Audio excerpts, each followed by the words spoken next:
One of the things that, in terms of the differences, is that men don't want to talk as much as women, but women need to talk for that emotional relationship. So, Steve, how can we do this? What's the problem here?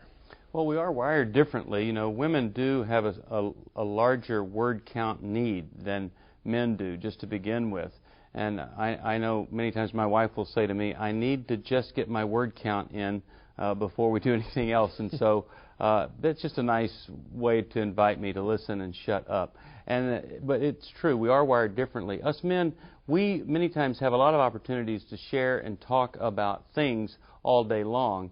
And so by the end of the day, many times we've gone through our word count, and so it's more difficult for us to do it. Also, if a man feels like he's being evaluated and judged and even criticized, or he's walking on eggshells, he doesn't want to talk because he's afraid he's going to trip a wire that's going to cause some kind of tirade or criticism.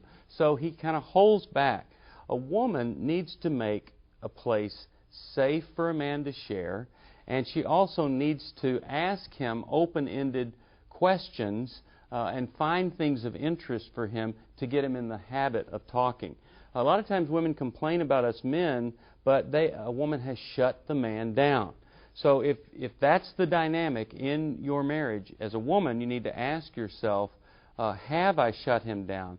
Am I open? Am I a safe person for him to talk to? And many times when you become safe, he's more than happy to share with you feelings and connect with you at the level you want to be connected with. Fred, what did you put in your mind that spurred you to actually talk? Well, you know, one of the things that you need to do is not only accept that there are these differences, but you need to make active room for these differences in your life. I know that one of the things that I did early on was I noticed I had the same situation that Greg did. I would go to bed, and once I hit the bed, I'm either looking for sex or looking for sleep. And one of the things I decided I had to do is I had to make a rule for myself that when I went into the bedroom at night, I could not lay in the bed first. I had to first sit in what we call our talking chair. And what I would do is I would sit there because I don't fall asleep right away there. And so Brenda and I talk. I sit in this kind of a lounge chair thing, and she lays on the bed, and we talk. It could be 10 minutes. It can be an hour. I mean, we just start talking. And, you know, it's not my natural thing, I have to admit. I mean, my more natural thing is like any other guy.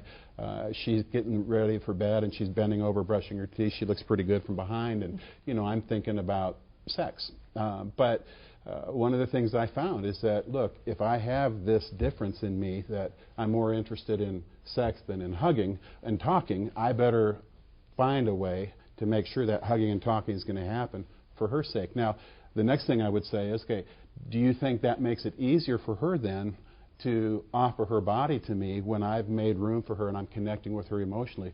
Oh, you bet. And on the nights where she's too tired and she doesn't really want to get into it all that much, she can, just by focusing on the side of sex that she likes, the touching, the holding, and all that, she can sure make things fun for me while she's kind of just staying in the level where she wants to stay. But she wants to make sure that I'm getting connection sexually in the same ways that I'm providing connection emotionally. And as we are making room for both those things, it makes it easier for both of us to give.